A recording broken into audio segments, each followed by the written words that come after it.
Hey, welcome back. Another day, another vlog. Tuesday edition, and not too bad. It's been a good night. Little bits and pieces out there. Some new funky stuff we're going to talk about. Some new stuff from Peak Design. Another Kickstarter from those guys. Their 10th. We've got some stuff about DJI. Some Canon interesting info and some other stuff. So we might as well get straight into this sucker. Thanks for popping by, all you people over on the podcast. If you're listening, glad you could join us. Much appreciated. Really, really is to have everyone that pops past and has a listen every day. I do muchly appreciate it. It is a nice feeling knowing that I might be helping you out. Hopefully, that's the idea of it, I guess, of this daily vlog and tech and news and views and all that sort of stuff. So yeah, hopefully it is working out for you. Now, if you haven't already seen, there is a new video up. Go check that out. That's the Point Perrin video. Give it a like. All the usual fun stuff. If you're not seeing the videos, that's because you don't have that little bell down here to subscribe.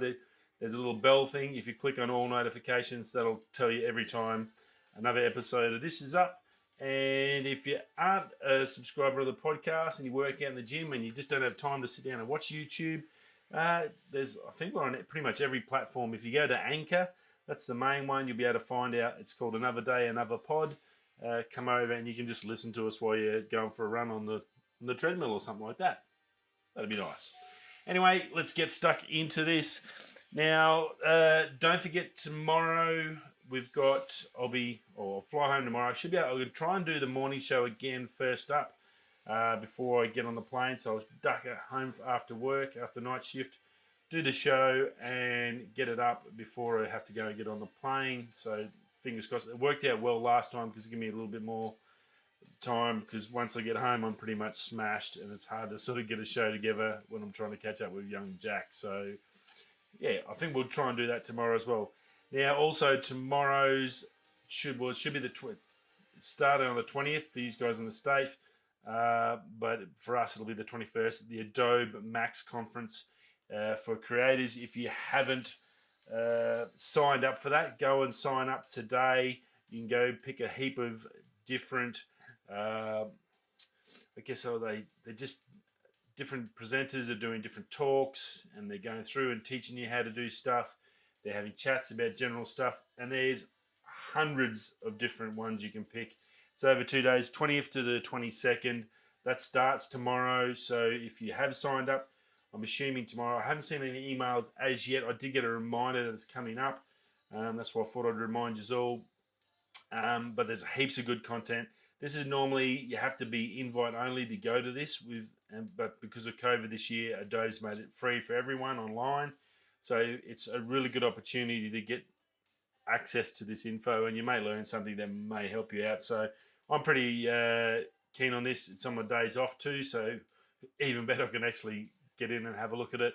So I've just put my name down for a heap of seminars and all the different ones, and then obviously you're not going to be able to get to everything. That's just near on impossible, but it'd be good to sort of try and earmark the ones you really want, what time they start, and make sure you're ready to sort of watch it and get involved. So definitely if you are keen, if you're a creator of any sort, even if you're a designer or you do a lot of computer work, you're on the computer, one of these bad boys all day, punching away, doing stuff at work, this may be something that might make your work easier. My English has been terrible the last couple of days. So yeah, definitely check that out. It's free. Again, it's free to sign up. You can go pick all the different ones you want to go through and learn about. Definitely worth checking out. So that should be starting tomorrow. So check out that Adobe Max, a big multi-platform seminar. So check it out. We've got the Shure release coming. That's next week. Don't forget about that. That's that new microphone. There's still 6 days to go on that. I'll keep you updated. That's just a friendly reminder. You can go sign up to get the updates. So if you're a Shure fan, make sure you've put your email in and they'll give you updates when that comes. But I think 6 days to go. It's got a bit of a clock on there, letting you know that it's sort of still coming, so not far away.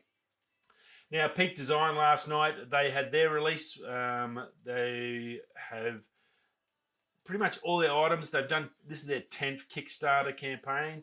They've released, they put out some teaser photos the other day, and it's sort of, you couldn't really tell. I was thinking it was a hard shell backpack.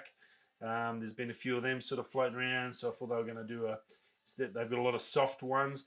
I thought they might have done like a harder version, like a hard shell. My guess was wrong. I'm sure there was plenty of other guesses that were wrong. And what it actually is, it dropped last night. It's a mobile phone complete system, so it's not just a one case or anything like that. It's a complete system, and it's basically loosely based around the iPhone 12, that new magnetic MagTech system, and it looks really good. Now, I've gone the mouse route for my case, just purely because of their just renowned drop protection. Got a $2,000 phone that I'm going to be paying off. The last thing I needed is to be dropping it and shattering it, especially when you're a 3-year-old in the house that likes to play with stuff, especially your phone. So that's my take on it. But look, this looked really, really good. It was a really good concept. Basically, it takes the main unit, obviously, you get a phone case to put on your phone, and in the back is a small little square that allows a mechanical locking mechanism as well as a magnetic locking system. So you can soft lock straight onto these new adapters that they've created, or you can hard lock it on for some of the bike stuff. Now, there's things like, there's a wall mount, so you can buy little wall mounts where you can stick them on. Sorry about my Legion energy up here. You can just stick it on. It's like a little square, and it's different colors, different materials to suit your aesthetic in the house. You can stick that on your wall, and if you're in the kitchen a lot, you can basically come in with your phone and just go boop, magnetic straight to your wall, sit it on this little charger. Not a charger for that one, that's just a wall mount. There is a car mount, just a generic car mount. There's a car mount with a charging ability. Now, what you're probably thinking is, yeah, that's fine, but I've got to have the case, you've got to have the iPhone 12 to do the charging.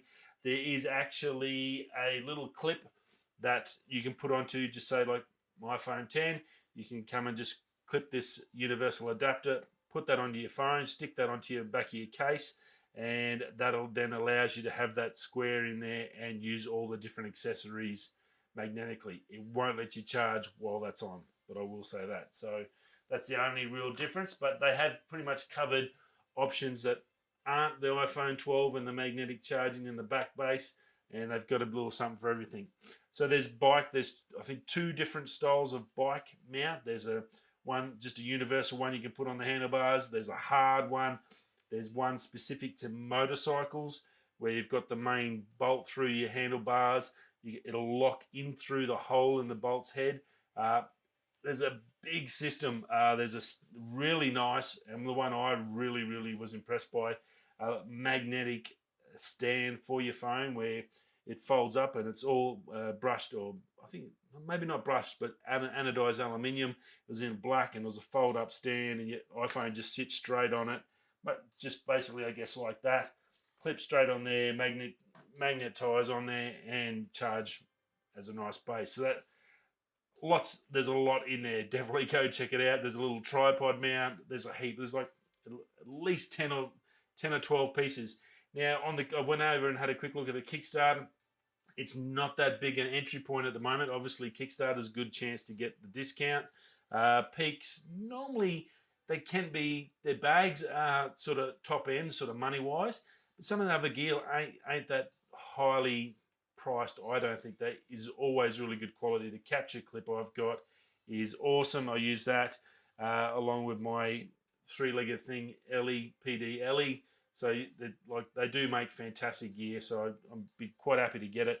You can just get in and just get a phone case and an adapter and then buy things down the track if you want. You can buy the whole kit. I think the whole kit was about 400 Australian or something like that, about 280, 290 bucks American for a complete set. Or you can just buy there was just like a base unit, and so you get the universal adapter or the case, and then just a normal clip.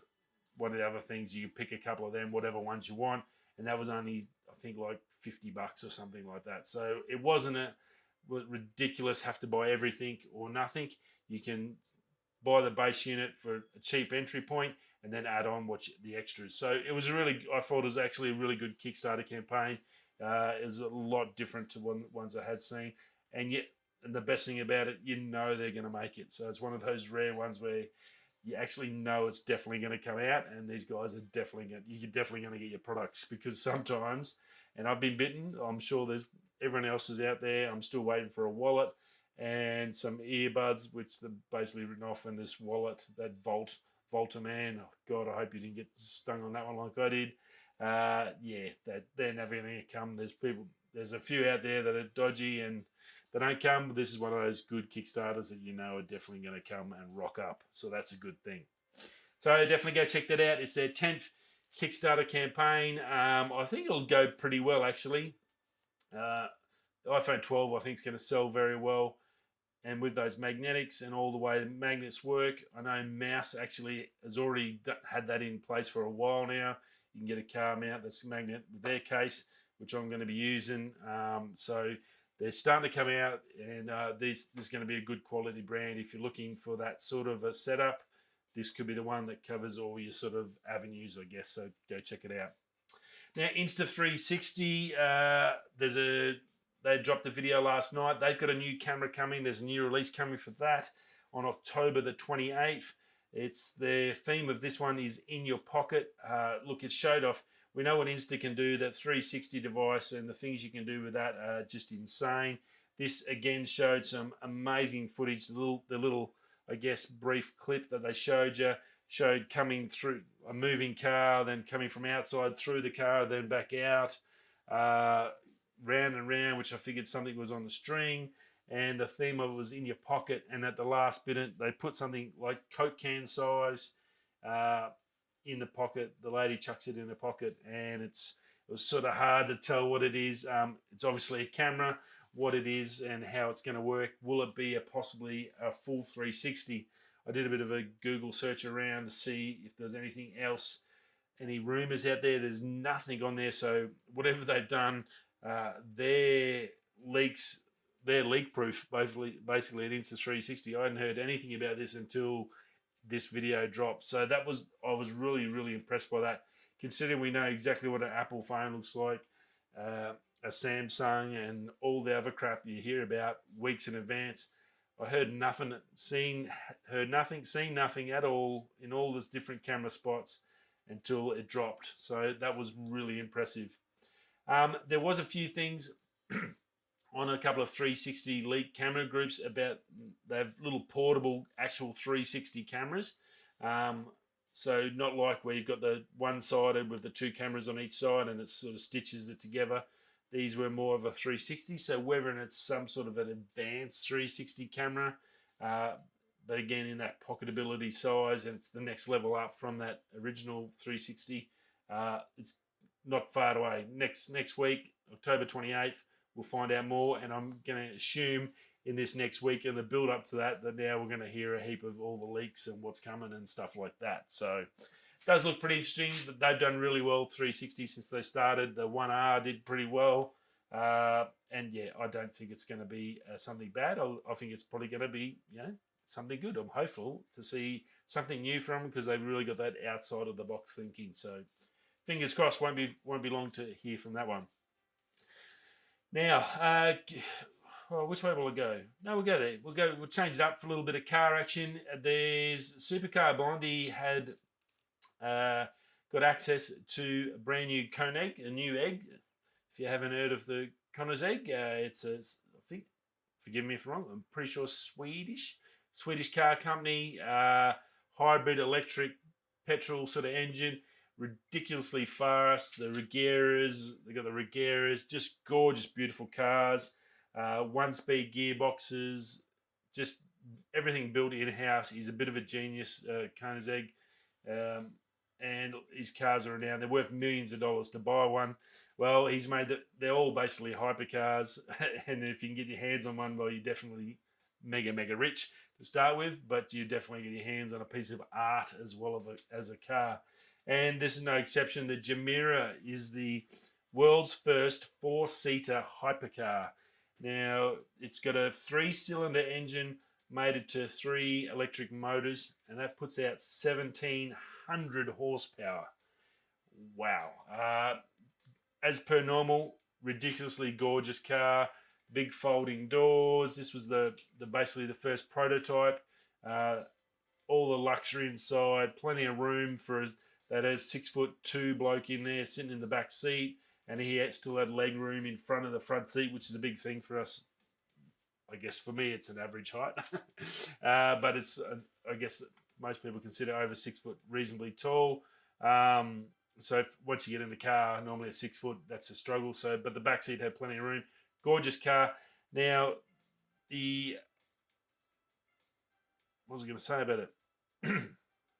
Oh, they did talk about, that's right, they did talk about it being able to use different fuels and stuff. Now, I don't know, I've got to go and see some more info on this and just check it out, but it was sort of pretty interesting that how she was talking about different ways, and the only reason apparently that they put the engine in there, they could have gone full electric, because pretty much that's where it's all going anyway, is he wanted the sound of the engine, so he kept a 3-cylinder. It's a massive, it's got a big cylinder bore on it to give it a nice lumpy, throaty sound, and that's pretty much the only reason the petrol engine's in there. Heaps of storage on the front and the back cases. It actually came with douchebag cases, and they're a fantastic case company.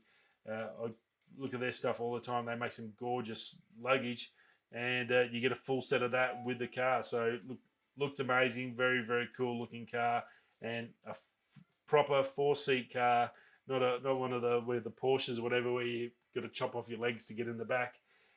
It was a legit sized car and like 1,700 horsepower. It's going to be just freaking insane on the road. So very, very cool, and something fun a bit of fun, something different to look at. Now, DJI, we know we've got a release coming up for them. I think that's tonight at 9 p.m. Yeah, I'm pretty sure tonight, 9 p.m, we've got a release from them. They're saying on their website it's all about going to your bag and grabbing something out. Look, I'm pretty sure, I said yesterday, 99% sure it's going to be the new Osmo Pocket 2. The photos leaked out for that yesterday. Well, yeah, there's some guys got some specs out. We've got a little bit of stuff on that. Not major specs, but it's pretty much going to be around the $300 US mark. It's got a new lens and sensor. It's going to be a lot better for low light, so that'll be really good. Especially, I know I think yesterday I said to you, heap of photographer vloggers use them because it's nice and portable. They can chuck it in their pocket while they're running in between shots, and it's got the gimbal, so it's always smooth. And they do astro stuff, so low light would be really, really handy. It's got stabilizer and face detect upgrades as well. That's going to be a lot better. A better, bigger battery. It's now got joystick control, and they reckon that's going to be the big seller for this. I'm not sure how the last one, I think there was buttons. Well, this is now joystick, so you can sort of move it around and get it to where you want. Wireless audio is also mentioned in there, and we're obviously going to get more and some more accurate details tonight, but that should be dropping. There was nothing on the site last night. They're still selling the old one. A lot of the accessories for the old one are classes out of stock. So that, I found that sort of interesting. So it'll be pretty cool to see this. I'm quite interested in this. I'm looking for something as a backup. I think I said to you yesterday, I want to do it on my phone, but if there's something like this that can actually do the job, well, then that's another option to look at that I've got to think about. So check that out. That'll be 9 p.m. tonight for us. We'll find out then. Cool. Another one from DJI. It's all happening. Techtober, just on fire. And then last night, over from Canon Rumours, a couple of new sensors released or announced from Canon. They're not really camera. I don't think they're camera ones. It's more for industrial sort of techniques, but it could be used for video, and it's got a great sort of vision of where the Canon technology is and what they've got up their back pocket and their sleeve. So these two new sensors are built for APS-H. I'm not sure what that is, but they talked a lot about for microscopes, inspecting flat panels and all sort of different pieces. They did say that you could use it for video, so it could be interesting. Could come in super high end or super high end video cameras for TV stations or networks or sporting grounds and stuff like that. But ridiculous! You're not going to believe this. It's a 250 megapixel sensor. Insane. If you take it down to a full frame sensor, it works out to be 388 megapixels in a sensor. That's insane. You can imagine the detail. I'm pretty sure it'll be probably pretty average at low light. That's the only thing I'm concerned about it, but can you imagine what you could do with that? It's 125 times the size of a 4K sensor, so the detail would be just ridiculous. Canon has a lot of fantastic technology, and I think like a Formula One team, they build in the Formula Ones, and then it filters down into your Toyotas, your Fords, your Ferraris that are driving around the streets. The same thing happens here with the technology. They build these amazing ones for industrial purposes or the big guys, and then that'll end up filtering down into my little M50. Not that we're going to have an APS-C anymore. That's pretty much done and dusted by the sounds of it. But look, some fantastic tech coming, and if they can do that, I'm sure there's a big future there, and Canon's going to be around for a long while. So very, very cool. It is a CMOS sensor, and yeah, we'll probably hear a little bit more about that. And then last but not least, another CR2 rumor is the C50 is going to be coming, and it's going to be a small box format, much like the Panasonic we looked at the other day. So that is coming. It's not far away, possibly maybe this year or the end of this year, but it's going to be in a box format, much like the GBH1, I think it was. So that will be pretty cool. Now, also there's saying there's going to be a C90. So we know about the C70. We know the C50 is coming. There's a C90 that's going to slot into that cinema range for the RF lenses. And they also talked, and that's to come in 2021, that C90. And they also talked about a upgrade to existing camera cinema line and taking them to RF. So you like your C200s, 300s, and that they'll all be come out with an RF version next year as well. So Canon is really trying to get a lot of stuff done. Whether it's good, it's bad. Like they've tried hard with the R5 and R6. They made a few mistakes there. I think they'd be the first to admit that, but at least they're trying to get stuff done. So very, very cool. And it can only be good for all of us. So when they try stuff, we get to try stuff too. So very, very fun.